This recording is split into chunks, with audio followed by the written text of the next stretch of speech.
Assalamualaikum warahmatullahi wabarakatuh. Di sini kami akan mempresentasikan hasil dari kelompok kami, yaitu sebuah video. Sebelumnya perkenalkan, nama saya Feliana Gita Seril dan rekan-rekan saya. Dan saya Sofia Naza. Saya Siti Baitur Rohna. Dan saya Rizky Wayu Ramadan. Apa itu asam nukleat? Asam nukleat merupakan senyawa yang mengandung basa nitrogen atau disebut dengan struktur klinik aromatik yang memiliki atom nitrogen. Sebagai bagian dari struktur asam nukleat terdapat dua macam gula, yaitu gula ribose dan deoksiribosa. Kelompok gula basa terbagi menjadi nurin dan pirimidin. Nurin terdiri dari adenin atau disebut dengan A dan guanin atau disebut dengan G, sedangkan pirimidin terdiri atas sitosin atau disebut dengan S, tinin atau disebut dengan T, dan urasil atau disebut dengan U. Asam nukleat dalam sel ada dua jenis, yaitu DNA dan RNA, berupa anion dan pada umumnya terikat oleh protein dan bersifat basa. Molekul asam nukleat merupakan polimer seperti protein, tetapi unit penyusunnya adalah nukleotida. Salah satu contoh, nukleotida asam nukleat bebas dari ATP yang berfungsi sebagai pembawa energi.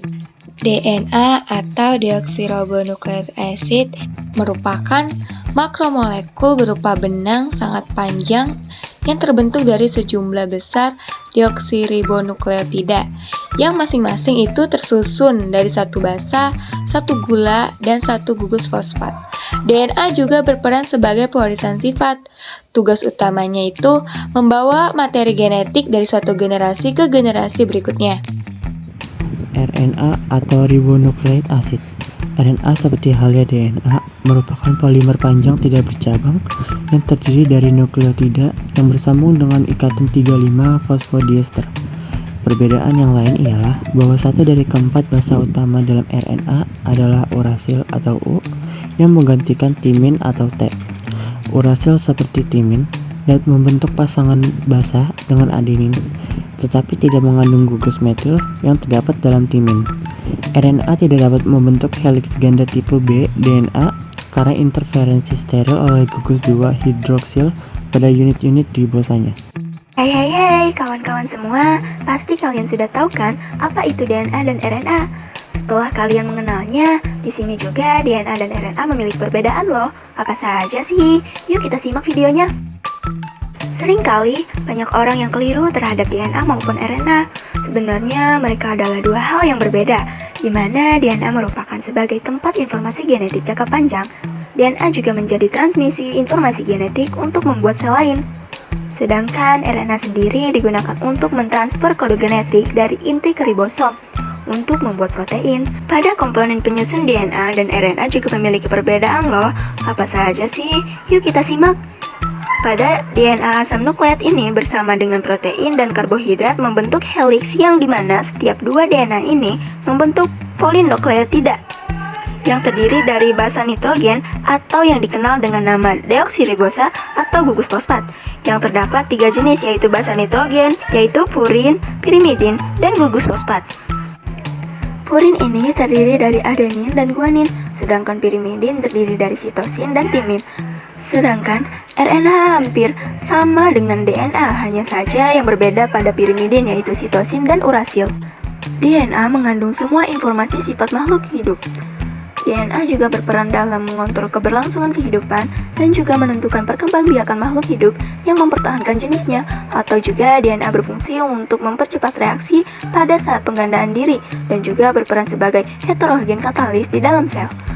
Lain dengan RNA yang berfungsi menyimpan informasi genetik yang telah selesai dikode dan diekspresikan, dan juga sebagai perantara DNA dari protein yang berbeda di dalamnya untuk ekspresi genetik. Sesuai dengan fungsinya, DNA terletak di dalam sel di bagian inti sel, tepatnya di mitokondria, sedangkan RNA bergerak bebas di sekitar sitoplasma. Pada umumnya, molekul DNA lebih rentan mengalami kerusakan dibandingkan dengan RNA yang relatif lebih tahan saat terpapar sinar ultraviolet. DNA mungkin akan mengalami kerusakan setiap harinya. Meski begitu, tubuh memiliki mekanisme untuk terus memperbaiki kerusakan tersebut. Namun, kerusakan yang tidak bisa diperbaiki bisa memicu mutasi. Akibatnya, DNA ini dapat menyebabkan sel normal berkembang menjadi sel kanker. Tes DNA menjadi salah satu cara untuk mencegah dan menentukan perawatan kanker. Prosedur ini juga membantu diagnosis kelainan genetik yang diturunkan dalam keluarga. DNA dapat membuat dirinya sendiri dengan cara replikasi yang dibantu oleh enzim DNA polimerase. Adapun RNA tidak bisa mereplikasi dirinya sendiri.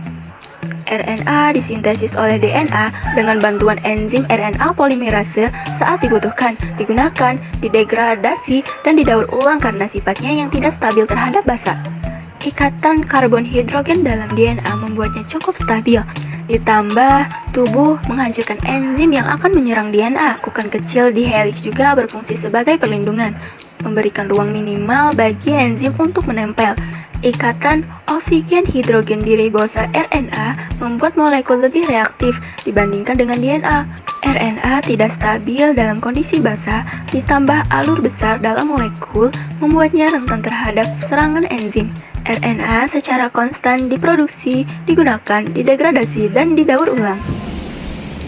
Itu tadi video dari penampilan kelompok kami. Sekian, semoga bermanfaat. Wassalamualaikum warahmatullahi wabarakatuh.